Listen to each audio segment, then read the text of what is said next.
Welcome, everybody, to Wager Talk today. I'm Lawrence Presman, and we've got a great show lined up. Minus our first guest. He has to come on. He's a co-founder of Wager Talk. It's in his contract. But he'll be talking college basketball. SMU, Texas, Drexel at Townsend.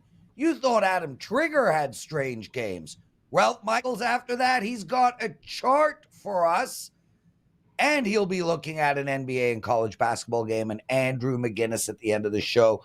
He's got a prop bet for us on NFL Sunday and a NHL bet. But don't worry, guys. Tomorrow we're going to talk NFL. We've got Andy coming on and Gianni. Teddy covers my co-host. The man who has coming on my show in his contract, Marco D'Angelo. How are you, my friend? Yeah, Prez. Good morning to you and Teddy. Yeah, you have to have me on, buddy.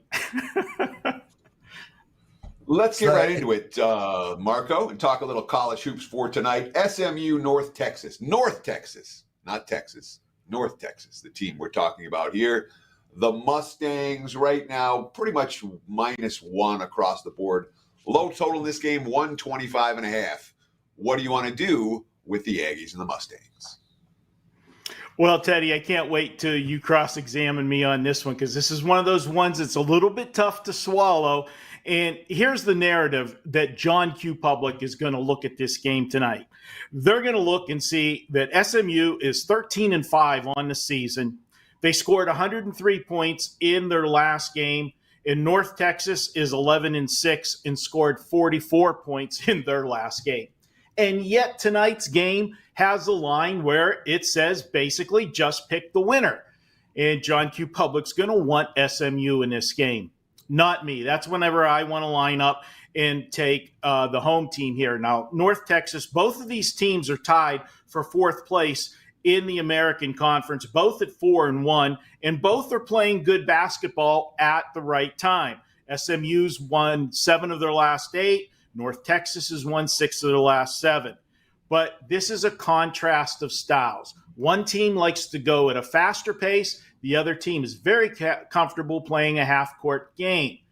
I look for that half-court game to be what is the style tonight and frustrate this SMU team that went up and down the court, scoring a season-high 103 points last time out. North Texas at home, tough home court, Teddy.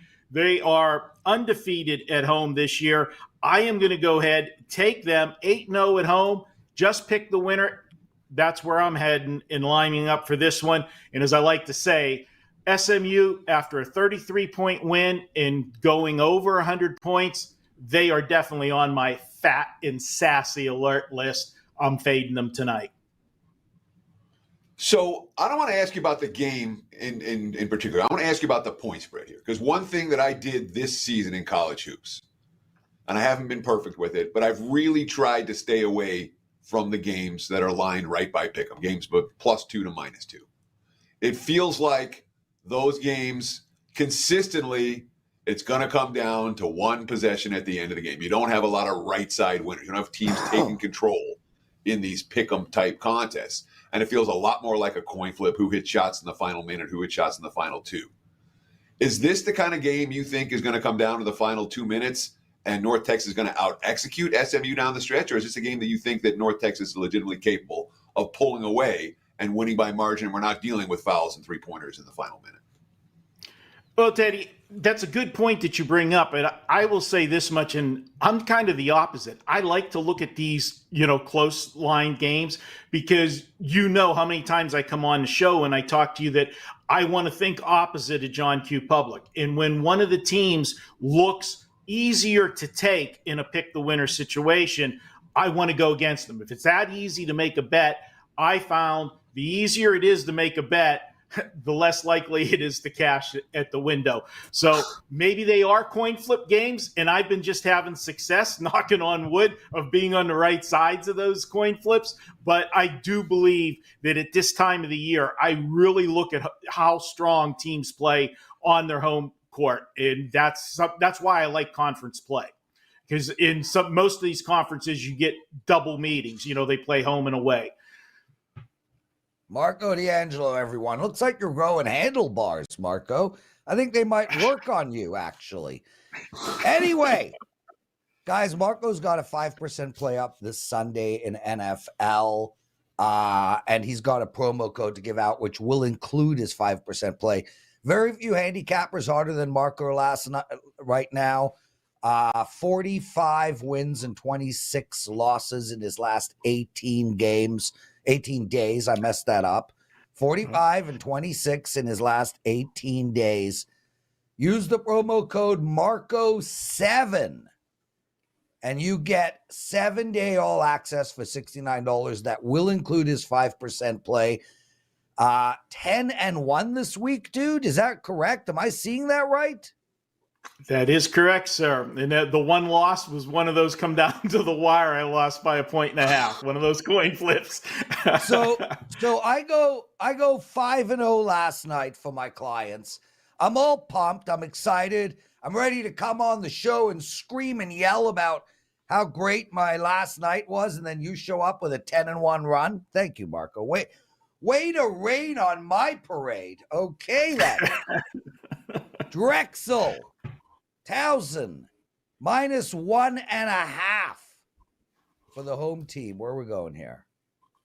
Yeah, this is almost a carbon copy of the last game. Again, you've got a team here, Drexel, that is 14-6, including winning 7 in a row. They're in first place in the Colonial Conference. They're 7-0 in the conference. The next team, the second place team, there's actually a 4-way log jam at 4-2. So they got a 3-game cushion in the win column. And now they're taking on a Townsend team who's playing well also at the moment. They've won 4 of their last 5. And this is another one where it's pick the winner. Well, I'm going to go with it. Looks too easy to take Drexel. I'm going to pick the winner, and I'm going to pick the winner for the home team. Another undefeated home team here. I'm going to ride them in this one. It's so hard for teams to go the entire season in conference play without a loss. And Drexel right now, as long as they're undefeated in the conference, they got that big bullseye on their back on every game when they play on the road. And this is a team that plays much different on the road. Drexel, as good as they've been at home, they're just 6-5 on the road, and they're allowing teams to shoot 43.6% on the road, almost 4% higher on the road than at home. And I look at this Townsend team. They play well at home. They're holding teams to under 40% shooting on their home floor. And a few stats for you. Drexel, in road games, following a game where they covered the spread, the last 2 seasons, they're just 4-12 against the spread. Townsend, off of a home win the last 3 seasons when they're playing at home, how about 20-8 against the spread? I'll go ahead, take another short number, pick the winner, Teddy. I'm picking that winner, and it's Townsend tonight. So in both games you talked about John Q. Public. Is John Q. Public betting SMU and North Texas? Are they betting Townsend and Drexel? Are they betting either of them in a way that influences the market at all? Because it seems to me like I could care less, and the markets could care less what John Q. Public thinks. College basketball lines are all about wise guys and beating the sharp money. And sometimes that offers great value for bettors because it's a wise guy dominated market. But I mean, is John Q. Public betting either one of these games? Do we worry about their opinions?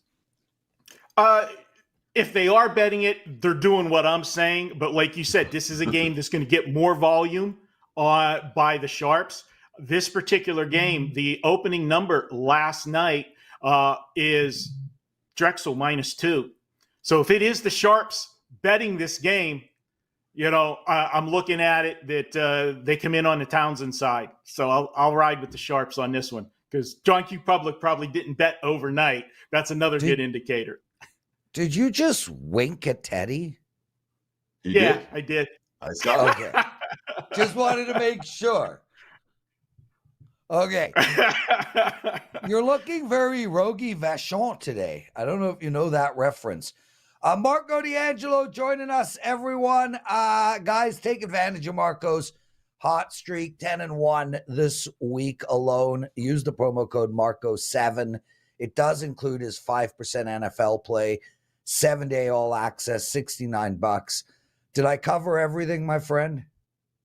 Yeah, we got a 4% going tonight, and we're going for 8 straight 4% plays. So, yeah, that covers it. I can go now. Oh, please, get the hell out of here.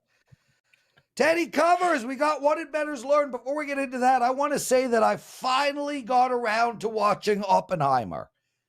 3-hour freaking movie. Have you seen it? No chance. Me? Are you gonna say I actually yes? saw it on summer vacation. I saw it. I did. Although, to be honest, the last hour I was not paying attention. I mean, I was ready to go. I did not think it was a great movie by any stretch. It just dragged. So I totally disagree. I thought the movie was brilliantly acted. I felt like it was a spectacular movie. I didn't find it slow. I listen. If there are great actors, I can deal with slow because I enjoy watching them do their trade. I give that movie a 9.2 out of 10. I loved it. I couldn't recommend it high enough. And I'm sorry you didn't enjoy it, Teddy. Oppenheimer, probably one of the most important men in history, likely in a negative way, but either way, it did delve into the morality of what he did. I loved that movie. And basically, I am shook that you even watched a movie. Yeah, I think it's the only time I've been to the theater this decade. But I was on summer vacation. Oh, I can't go to a theater for a 3-hour movie. Had I have gone to a theater for 3, I would have had the exact same opinion as you. By the 2-hour mark, I would have been like, get this stupid thing over with. But at home, Bingo. It's a much different scenario. Teddy covers. What did we learn in the wonderful world of sports betting? We got to talk about Jim Harbaugh today. Or at least I want to talk about Jim Harbaugh today. And first, as a Michigan man, I think Harbaugh leaving now is great. Perfect scenario for Michigan. He did what the Wolverines asked him to do. Give him all the credit in the world. Thanks, Jim. Now go win a Super Bowl if that's your dream. He doesn't stick around to where it is welcome like so many other coaches do after winning a title, like Dabo's starting to do at Clemson. And the program is in great shape. I think Sharon Moore is the right hire, even though he swore live on national TV.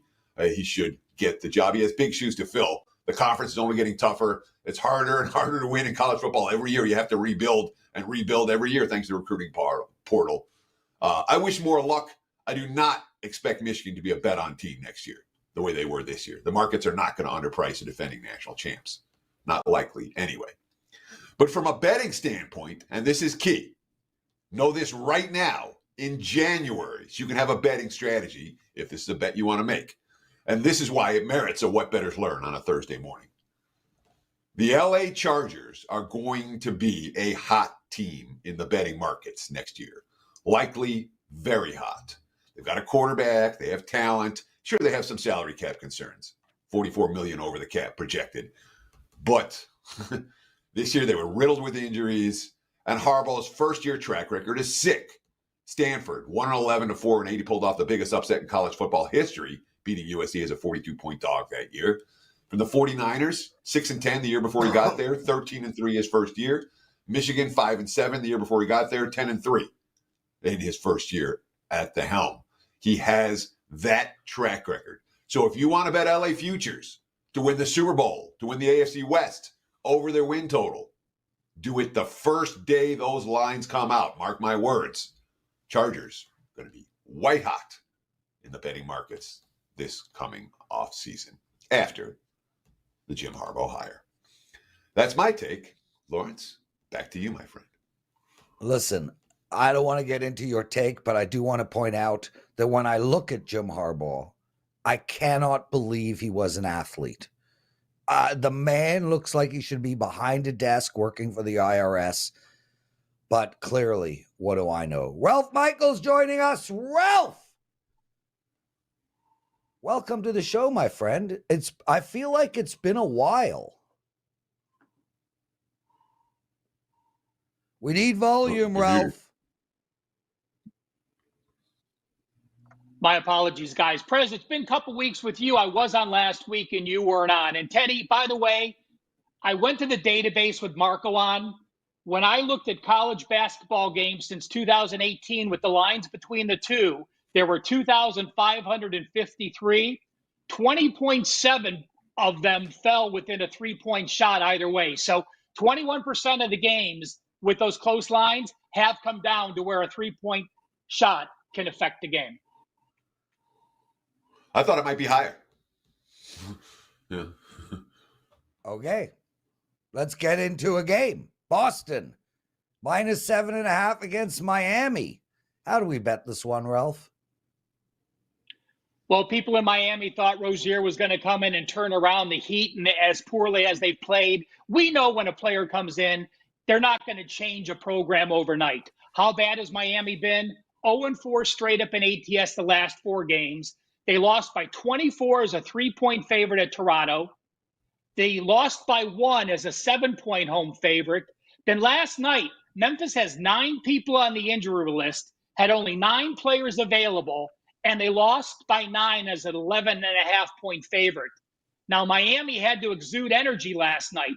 They trailed 82-68 going into the fourth quarter. They brought it all the way back to 1 with a 3-pointer with 2 minutes to go, and then they let Memphis outscore them 7-0. When I look at the rest factors, the Celtics are 4-0 against the spread versus unrested teams as a single-digit favorite. The Heat are 1-3 ATS and 0-2 ATS with no rest as a dog, failing to cover by 15.5 points per game.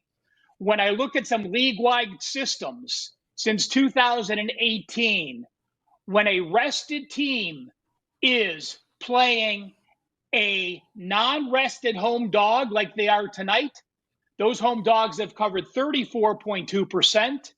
And when you have an elite team, those teams with win percentages over 70% from game number 20 and on. So I'm not counting 4-1 teams, 5-1 teams, where at least game number 30, the teams have won 70% or higher, and they're an away favorite with at least 2 days rest. Those teams going all the way back to 2000 have covered 66.7%. Boston's only 2 losses in the last 10 games. Denver, which was a huge game a few weeks ago, and Milwaukee.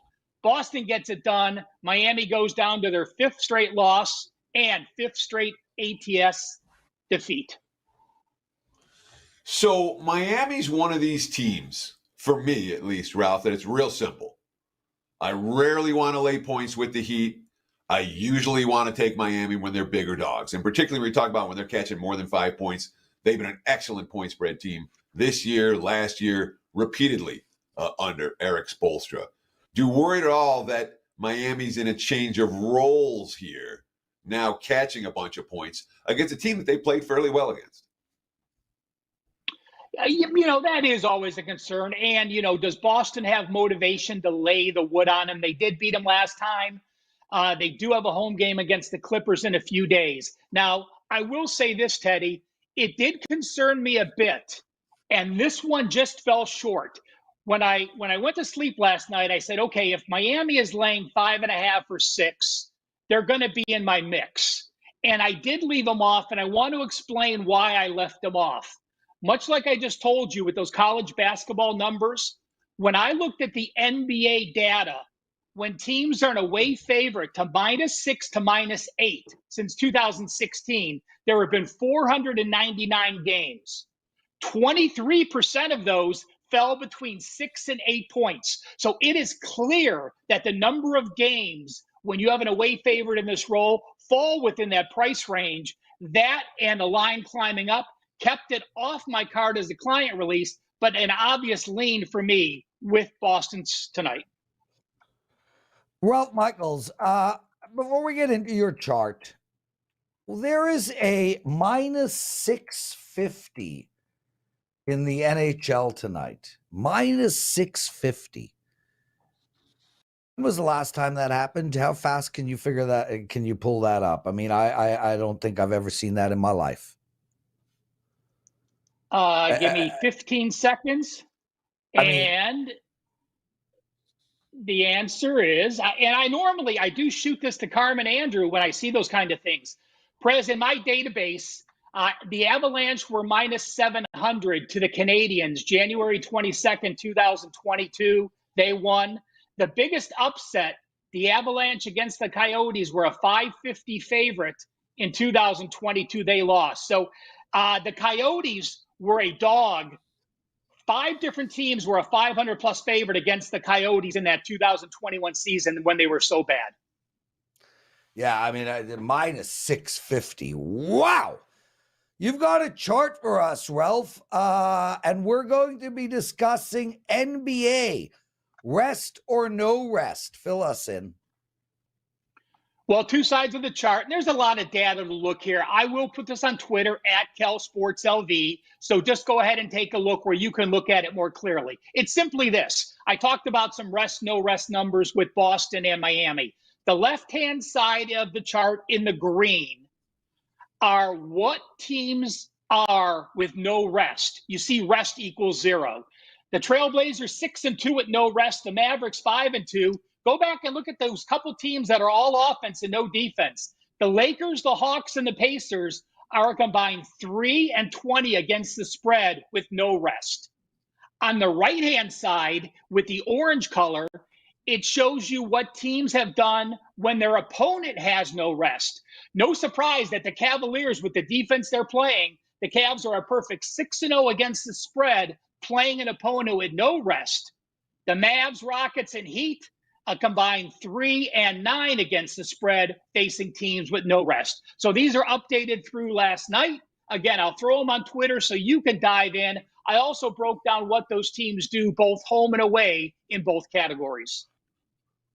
It really is an interesting chart, Ralph. And you said the point that there's a couple points that stand out to me, but when you look at the bottom of the back-to-backs, where Indiana, Atlanta, fast-paced Lakers, fast-paced Kings, fast-paced Spurs, all negative teams in that situation.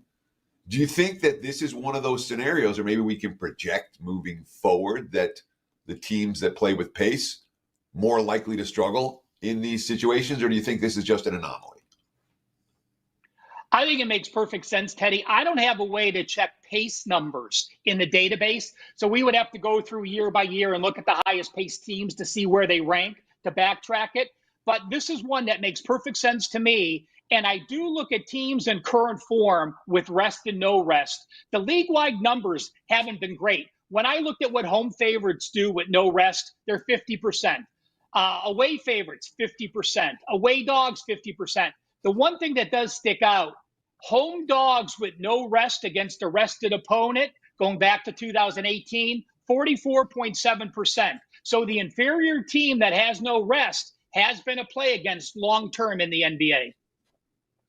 Not many better than Ralph Michaels. Information galore. We've got one more game. If you guys like what you're hearing, please take a second out of your day and hit that like button. For the 12-year-old kids who I saw at the gym yesterday who asked, we were talking about YouTube and they said they're going to subscribe. You're too young. If you're listening to the show, go to school. Okay, Eastern Washington, minus 7.5 versus Northern Colorado. How do we bet this game? I'm a big fan of this Eastern Washington team. And we look, does Eastern Washington deserve to be this big of a favorite? Currently 7.5. Both teams are 11-7. But this is where the strength of schedule really jumps out to me. While both teams are 11-7, Eastern Washington has played the number 66 schedule. Northern Colorado has played the number 275 schedule. When you look at non-conference opponents, Eastern Washington's played the number 14th schedule, Northern Colorado, the number 200th schedule. So strength of schedule, huge edge to Eastern Washington. I look at Eastern Washington, you look at their 7 losses. All 7 losses were as a double-digit dog against teams that rate in the Ken Palm top 100. As a single-digit dog or a favorite, Eastern Washington is a perfect 6-0 straight up, 5-0 against the spread. Some teams may not be excited to play at home, but this is Eastern Washington's second home game since January 1st, and their last home game was 19 days ago. We look at stability. David Riley has done a great job in his 3 years here. You look at Eastern Washington starters. Since the opener against Utah, all 5 starters have played all 16 games, have started all 16 games. Eagles, number 7 in effective field goal percentage on offense. They're number 32 as far as shooting the percent of three-point shots. They take as many three-point shots as almost every team in the country, and they're a top 10 team as far as three-point percentage. Northern Colorado, almost last in the country in three-point defense, number 352. This is an actual 4% client play for me tonight. The Eastern Washington Eagles minus the 7.5. So do you worry at all about the success that Northern Colorado's had on the road this year? They won outright in overtime, a tough game at Montana, similar point spread range to this. They were plus 6.5. They won outright at North Dakota by 10 points. There were dogs in that game. They won outright at Air Force. They were plus 7.5 in that ball game. They lost by only 2 at San Diego. So they've been feisty road dogs. Lost by only 5 at New Mexico State. They've been feisty road dogs all year. They've shown the ability to win on the highway and hang tough. Does that concern you at all? Obviously, when we look at the ATS numbers, you see that they've covered. But this is an Eastern Washington team that I believe is completely focused. To me, I think they are the best team in the conference. They've proven they can get to the postseason. They're going to not look past anyone. You look at some of our other Northern Colorado's wins. Now, you did mention, they went up and they beat Montana. That was an overtime game. And in that Montana game, it was a bit of an anomaly because they had 23 free throw attempts compared to 14 free throws made for Montana. And it's a game where they hardly turn the ball over. They have 6 turnovers. So they played exceptionally well. To me, that was more than an anomaly. So in the conference season, now that it started, I have faith in Eastern Washington. Ralph, what do you have to promote? A 5% college basketball play, guys. 5-1 this year in college basketball. Plays 83%. It's my first one in over 3.5 weeks. Jump on board. You'll be glad you did. It's been a nice college basketball run. Excellent stuff, Ralph Michaels, everyone. We'll see you next week, my friend. Teddy, we got your big game breakdown to go. Andrew McInnis, still, if we get to 125 likes, we'll have a daily presidential address. Hit us with your big game breakdown, bro. Absolutely. Big game breakdown style. Let's talk about the Sacramento Kings and the Golden State Warriors. Late night NBA TV action. Right now, look at the WagerTalk live odds stream. I'm seeing the Kings -2, total 242.5. This is the second of back-to-backs for Golden State. And yesterday's win, somewhat emotional, obviously, with everything that happened. They didn't play for 9 days, their first game in 9 days after Milosevic had the heart attack in the middle of a team dinner. There's the well-liked assistant coach has a heart attack and dies. Shook everybody up, no question. But last night on the floor, they played really well. Steph Curry. Coach challenged us to utilize all those emotions. It was tough at first, but this is our sanctuary. Decky would love nothing more to see us compete and have fun. It feels really good to get a win. So it is Golden State on the second of back-to-backs. And it is a Sacramento team that has had a couple of days off. So from a rest advantage, clearly points towards the Kings. That's why I have the chalk in this ballgame. Ironically, both teams beat Atlanta in their last contest. But after sitting for 8 days, I would expect the Warriors to be fresher than they've been, than most teams on the second of back-to-backs. And Golden State, they won the first 2 meetings between the two teams and then lost the last meeting in that NBA tournament quarterfinals, which is a loss. And again, I don't know the Warriors are it's not a revenge scenario, but it was only by a single point. Sacramento won that game. So that's their only win in 3 tries against Golden State this season. And that's the game they tried, they pulled everything out to try to get to Las Vegas. It's a Kings team that has found ways to lose close games of late. You know, they won last time out against Atlanta. Prior to that, blew a fourth quarter lead against the Bucks. Couldn't get it done against the Suns. Couldn't get it done against Pacers. All three of those losses by a combined 8 points. When you have a team that's not winning the close ones and they're laying 2 to Golden State, I'll look the other way. Give me the Warriors plus the 2, even on the second of back-to-backs. I think Golden State gets the W. There's your big game breakdown. Lawrence, back to you, my friend.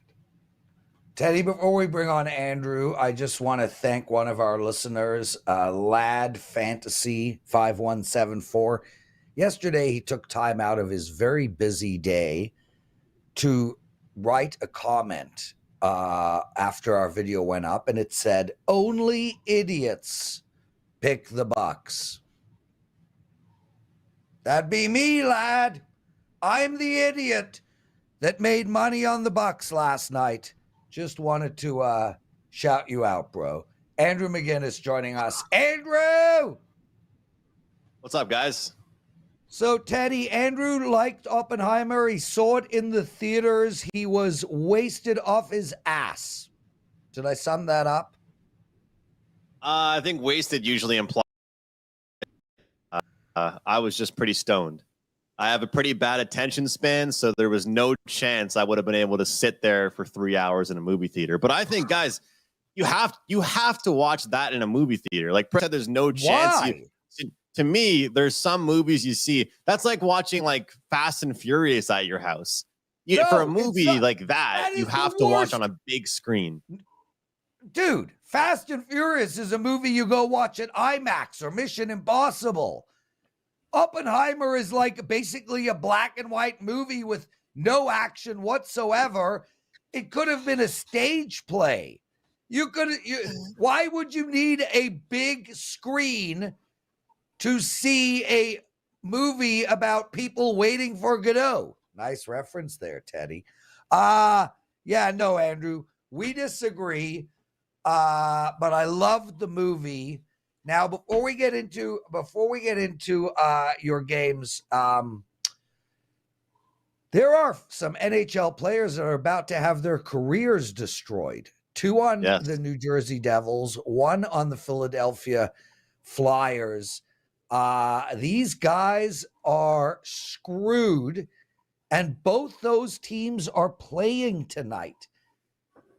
This is not a rally cry. I can't see Philadelphia get into the dressing room and be like, do it for Carter Hart. Do it for Carter Hart. This has to mess with those 2 teams. I got to believe both are play against tonight's. Any thoughts there, quick? Oh, I mean, quick thoughts are it's absolutely awful.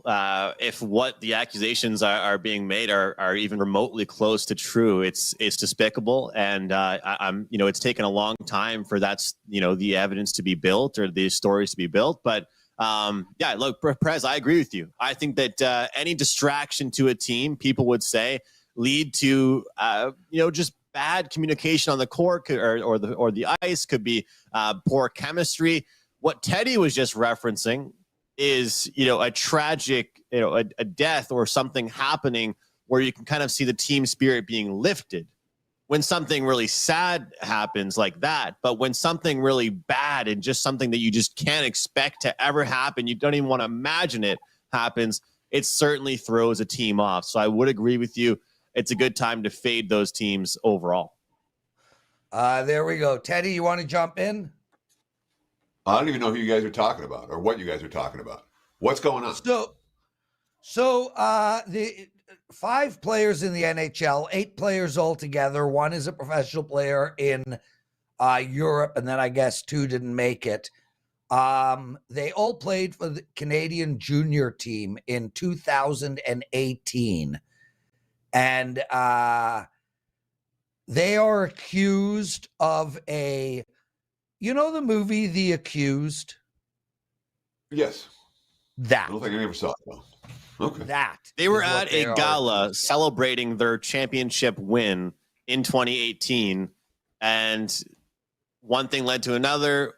one guy met a girl and unfortunately brought along his teammates with that. And that's kind of all I'll really leave it at. But it's taken this long, Teddy, for all the evidence to be gathered. The police investigation stopped at the time, and then Hockey Canada took over and reopened the investigation.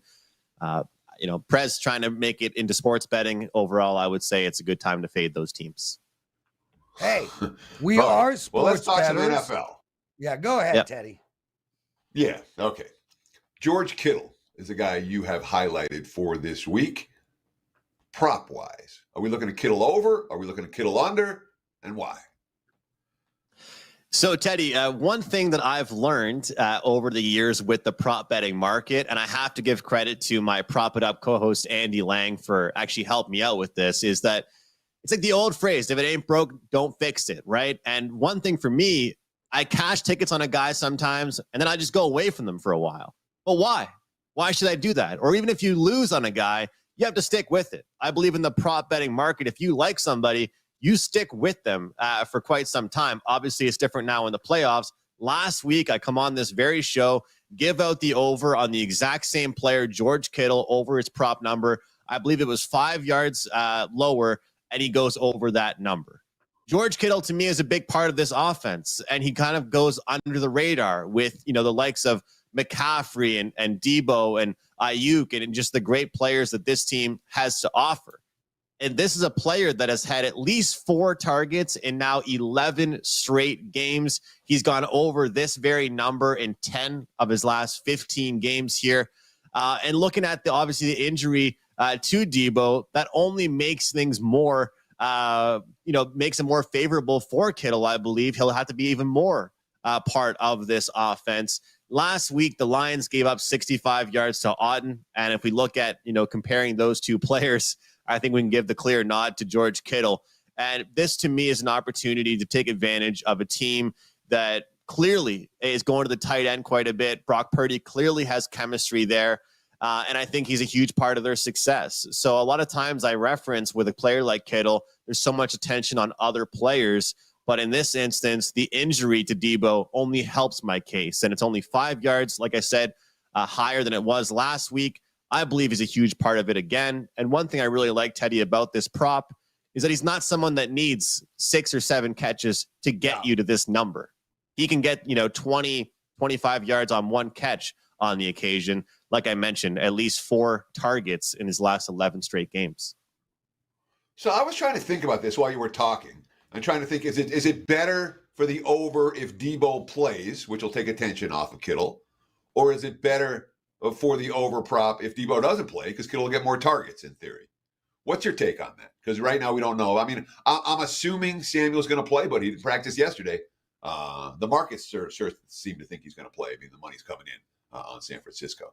But do you think it's better for the Kittle over prop if Samuel's in the lineup taking targets away? Or if he's not in the lineup, give Kittle more targets but more coverage? I like that question, Teddy, because I actually think it's better if he's in. You don't know how many times I've seen people complain on social media about a guy being in when he's like a little bit banged up, and everybody just says, he's just being a decoy. He's barely even catching the ball. They're not even going to him. Sometimes having a guy in a big game out there that is that 50%, 40%, whatever it may be, is more beneficial for the team than him just not being out there in general. I think either way, whether he's on the field or not, George Kittle is going to be getting the ball more due to his injuries. But if he is on the field, I think that, that option to go to him is still there, which leaves things open more for George Kittle. Like I said, this prop for me, the entire season when I have been betting it, is because he kind of flies under the radar. And, I guess the more guys that get injured, the less he's flying under the radar. I like that question, though. Andrew McInnis joining us. And guys, the 49ers, 70-something% win-loss with Debo in, 9-8 without him. So definitely pay attention to that injury report. Andrew, Nashville tonight is playing Minnesota, and I really like the Wild here. I think it's a great spot for them. They finally started winning some games. I think it's 3 in a row. Nashville feels like a fade team to me moving forward. Where are you going? So this to me is very simple with the Minnesota Wild. I wanted to fade them like crazy when they were unhealthy and bet on them when they're healthy. This is a team that can kind of get exposed for having depth issues, but when they are a fully healthy team, not furry, fully healthy team, they are a lot more successful. Kaprizov is an unbelievable player, averaging around 5 shot attempts per game. Foligno even scored last game. Looking at their list of injuries last week, you would have thought it was a CVS grocery receipt. Now we're only seeing like 2 guys. This is really beneficial for them. When they are at their full health, they are playing really well. You look at their run, they played poorly. Twice against Dallas, they lose. Philadelphia, they lose. Arizona, they lose 6-0. All of those losses were when the team was not healthy. Now they have 3 straight wins, scoring 6 against Florida, 5 against Carolina, and 5 against Washington. Guys, sometimes the handicap is very simple. This team is back. They're healthy. They're playing back to how they're expected to play. And if you were fading them when they weren't healthy, now it's time to start betting on them now that they're a healthy roster. A healthy roster is the way to go, says McInnis. Look at Minnesota in the near pick'em price range. Andrew, what do you have to promote over at WagerTalk.com? Teddy, of course, that Access 7 promo code is great. Take $30 off a 7-day all sports package. That's just not just NHL, but the occasional hoops play. Of course, my NFL plays as well. And a big play going this weekend in the NFL. 5-1 NFL prop run. Guys, I'm very low volume with my NFL prop bets. They've done very well. And I've decided, hey, might as well keep going. I'm pretty much doing 1 or 2 per game. And that's about it throughout these playoffs. So you got one play for me. Hopefully Kittle can cash again, but join me, guys, on my big bet this weekend in the NFL. Thanks so much. Andrew McInnis, thanks for joining us, brother. Teddy, you know how your phone and computers have like that parental device where, you know, you could, on your boy's computer or phone, you can set it so that he doesn't get content that's inappropriate? Do you know what I'm talking about? I'm familiar with the concept, yes. They need a gray man one. I clicked refresh twice on YouTube today, and both times the Livy Dunn Viore commercial comes up. It's not right. It's not right. I don't like the feeling that I get when Livy Dunn comes on the screen. Anyway, Teddy, we got 115 likes. Why? What's up with that? We need 10 more likes. Will you commit to giving me 10 likes privately later on? Me? Yeah. Hell you never no. hit the like In the words of button Steve ever. Prophet. You never hit the like button. What do you got going today? I have to be at the TV station. I got write-ups to do before I go. You got to do your presidential address or not do your presidential address. It's time. Okay. Right now. We'll do it. For you to make Dan, your decision. cue it up. It's time for the daily presidential address. I got 2 bets for you guys today. Before I get into that, I just want to shout out my clients. We had a bunch of people buy my All Access yesterday. We went 5-0. We won both our hockey games and all 3 hoops bets. I don't know what more to do, boys.